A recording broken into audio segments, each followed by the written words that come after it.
ప్రతి ఒక్కరికి కూడా ఆత్మ ప్రణామం. ప్రజెంట్ ఉన్న సిచ్యువేషన్ ఏమంటే, ఒకప్పట్లో మనము ఎగ్జామ్స్ అంటే పుస్తకాలు చదివి రాస్తుండేవాళ్ళం. కమింగ్ అప్ వచ్చే జనరేషన్ 6G జనరేషన్, మన నెక్స్ట్ రాబోయేటువంటి పిల్లలకి వాళ్ళు చదివి ఇచ్చేసే అంత టైం వాళ్ళకి లేదు. అంటే ఎగ్జామ్స్ అంటే ఇప్పుడు మనం అంటే చదివాము రాస్తూ ఉండేవాళ్ళం. ఇప్పుడు మల్టిపుల్ చాయిస్లో ఉన్నాయి. వాళ్ళకి ఆన్సరింగ్ చేయడం అంటే మల్టిపుల్ చాయిస్లో. సో స్వాధ్యాయనం అంటున్నారు కదా, సో వాళ్ళకి గైడప్ చేస్తూ మీరు వివరణ ఇవ్వవలసిందిగా కోరుతున్నాను. పిల్లలకు ఈ స్వాధ్యాయం అన్నది ఎలా ఉపయోగపడుతుంది, వారి యొక్క ఎడ్యుకేషన్లో ఇంకా ముందుకు వెళ్ళడానికి అన్న విషయం గురించి మీ యొక్క వివరణ ఇవ్వవలసిందిగా రిక్వెస్ట్ చేస్తున్నాను. ఆధ్యాత్మికంగా ముందుకు వెళ్ళడానికి పిల్లలకి ఎలా ఉపయోగపడుతుంది, పిల్లలకు గైడెన్స్ ఎలా ఇవ్వగలుగుతారు? ఓకే మేడం,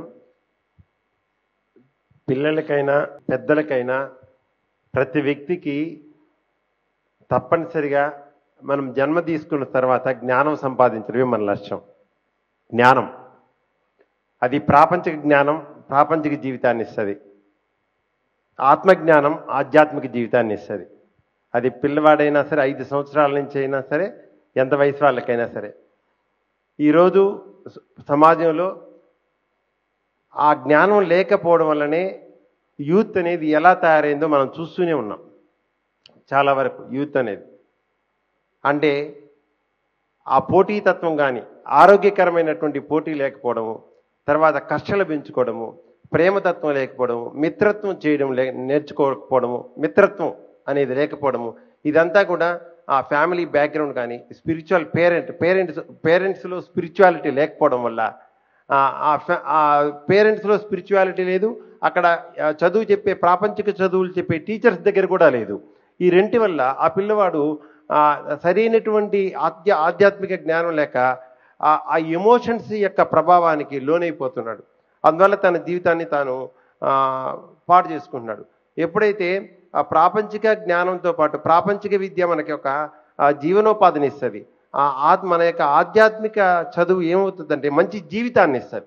మంచి జీవితాన్ని ఇవ్వాలంటే ఆత్మజ్ఞానం అనేది తప్పనిసరిగా.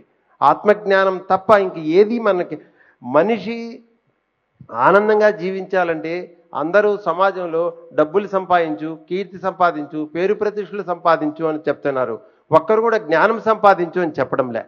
అదే పెద్ద డ్రాబ్యాక్ అన్నమాట. అందరూ కూడా తల్లిదండ్రులు కూడా ఏం చెప్తున్నారంటే డబ్బులు సంపాదించు, నీకెంత ప్యాకేజీ వస్తుంది, సాఫ్ట్వేరు 20 లక్షలు 30 లక్షలు ప్యాకేజీ గురించి మాట్లాడుతున్నారు అందరూ. నువ్వు ఎంత జ్ఞానవంతుడురా, నీ దగ్గర ఎంత జ్ఞానం ఉందిరా, జ్ఞానం ఉంటే చాలైనా నువ్వు ఆనందంగా జీవించవచ్చు. డబ్బులు లేకపోయినా పర్లా, ఆస్తులు లేకపోయినా పర్లా, పేరు లేకపోయినా పర్లా, నీ దగ్గర జ్ఞానం ఉంటే చాలు. మన జీవితాన్ని ఆనందంగా ఉంచాలంటే మనం సంపాదించాల్సింది జ్ఞానం మాత్రమే. ఈ జ్ఞానం కోసమే మనం భూమి మీద ఉన్నాము. ఆ జ్ఞానములు ఈ భూమి మీద, ఆ జ్ఞానంలో కోటీశ్వరులు ఎవరంటే బ్రహ్మర్షి సుభాష్ పత్రిజీ జ్ఞాన కోటీశ్వరుడు. కరెన్సీ కోటీశ్వరులు చాలా మంది ఉంటారు. ఆ పత్రిజీ సార్ దగ్గర ఉన్న జ్ఞానము, ఈ పిరమిడ్ స్పిరిచువల్ సొసైటీలో ఉన్న ఆధ్యాత్మిక జ్ఞానము, పిరమిడ్ మాస్టర్ల దగ్గర ఉన్న జ్ఞానము ఈ సొసైటీలో ఏ ఆధ్యాత్మిక సంస్థలో లేదు. అది సత్యం. అది అందువల్ల ఇప్పుడు ఒక విద్యార్థికి మనం చిన్నప్పటి నుంచి ఈ ధ్యానం నేర్పించడం వల్ల, స్వాధ్యాయం నేర్పించడం వల్ల తన జీవితాన్ని తను చక్కగా సృష్టించుకుంటాడు. You create your own reality అంటాడు. అని మన వాస్తవానికి మనమే సృష్టికర్తలం అనేది పిరమిడ్ స్పిరిచువల్ సొసైటీలో ఉన్నటువంటి మొదటి వాక్యం. ఒరే, నీ జీవితానికి ఎవరూ బాధ్యులు కాదు, నీ జీవితానికి నువ్వే కర్తవి. అందువల్ల ఎవరిని నిందించడు వాడు. ఎవరిని నిందించినటువంటి వ్యక్తి వల్ల వాడికి సమాజంలో వాడు ఎటువంటి యొక్క చెడు చేయలేడు. నా జీవితానికి నేనే బాధ్యుణ్ణి. వాడికి ఏమన్నా ఇతరులు చేశారంటేనే సమాజానికి వాడు హాని చేస్తాడు. మన సొసైటీలో ఏం చెప్తామంటే నీ జీవితానికి నువ్వే బాధ్యుడివి, నీకు నువ్వే దిక్కు, అప్పో దీపో భవ, ఉద్ధరేది ఆత్మన ఆత్మానం. ఇప్పుడే సార్ చెప్పారు, నువ్వే ఉద్ధరించుకోవాలి, నిన్నెవడు ఉద్ధరించలేడు, ఏ గురువు ఉద్ధరించలేడు, ఏ దేవుడు ఉద్ధరించలేడు, నిన్ను నువ్వే ఉద్ధరించుకోవాలి అని వాడికి మనం మొత్తం ఇచ్చేస్తాం, స్వేచ్ఛనిస్తాం. స్వేచ్ఛనిచ్చే సొసైటీ ఏంటంటే పిరమిడ్ స్పిరిచువల్ సొసైటీ. అందువల్ల ఏంటంటే ఈ చిన్నప్పటి నుంచి వాడిని ఫ్రీగా ధ్యానం చేయించడం కానీ, వాడి యొక్క ఆలోచన శక్తిని చేయడం కానీ, ఆ జ్ఞానం అనేది పసి వయసులో వాడికి కలిగినప్పుడు వాడు ప్రతి వర్తమాన పరిస్థితిని అంగీకరిస్తాడు. వర్తమాన పరిస్థితి వాడికి ఫెయిల్ అయ్యాడు, దాన్ని యాక్సెప్ట్ చేస్తాడు, లేకపోతే సూసైడ్ చేసుకోడు. అరే మన సొసైటీలో సూసైడ్ అనేది మహాపాపం అని చెప్తాం మనం. జీవితంలో అసలు గెలుపు ఎంత గొప్పదో ఓటమి కూడా అంతే గొప్పది. అది అనుభవాల కోసమే వచ్చాం మనం. గెలుపు గొప్పదే, ఓటమి గొప్పదే, అవమానం గొప్పదే, గౌరవము గొప్పదే.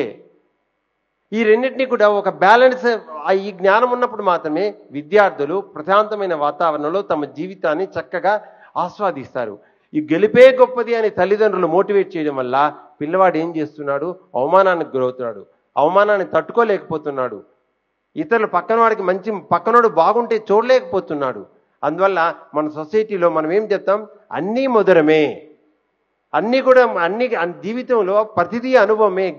గెలుపు ఎంత గొప్పదో ఓటమి కూడా అంతే గొప్పది, గౌరవం ఎంత గొప్పదో అవమానం కూడా అంతే గొప్పది. ప్రతిదీ మనం ఆత్మ పాఠాలు నేర్చుకోవడానికి భూలోకం అందే ఒక పాఠశాల అని చెప్తారు, అవునా కదా. ఈ విధంగా మనము మా మేడం ప్రతి విద్యార్థిని కూడా మన యొక్క స్పిరిచువల్ పేరెంట్స్ ఏం చేయాలంటే చిన్న వయసు నుంచి, అంటే పత్రి సార్ అంటారు, ఒరే సాఫ్ట్వేర్ ఇంజనీర్లు చాలా మంది ఉన్నారు, ఎవరు కూడా వివేకానంద పోస్ట్ ఖాళీగా ఉంది, వివేకానంద పోస్ట్ ఖాళీగా ఉంది, అది దానికి ఎవరు రావడం లేదు, ఆ జాబ్లు ఎవరైనా చేస్తారు, ఈ జాబ్లు ఎవరు చేయడం లేదు అంటారు. అందువల్ల మనము ఒక స్పిరిచువల్ పేరెంట్స్గా మన పిల్లల్ని కూడా ఒక ఆధ్యాత్మిక శాస్త్రవేత్తలుగా తయారు చేయాలంటే చిన్నప్పటి నుంచి ధ్యానం నేర్పించడము, స్వాధ్యాయంలో మంచి మంచి పుస్తకాలు చదవడం, మీ జీవితం మీ చేతుల్లో, పిల్లలకి ఎంత బాగుంటుంది, మీ ఆలోచనలే మీ వాస్తవాలు అని ఇలా ఉంటుంది అది మేడం.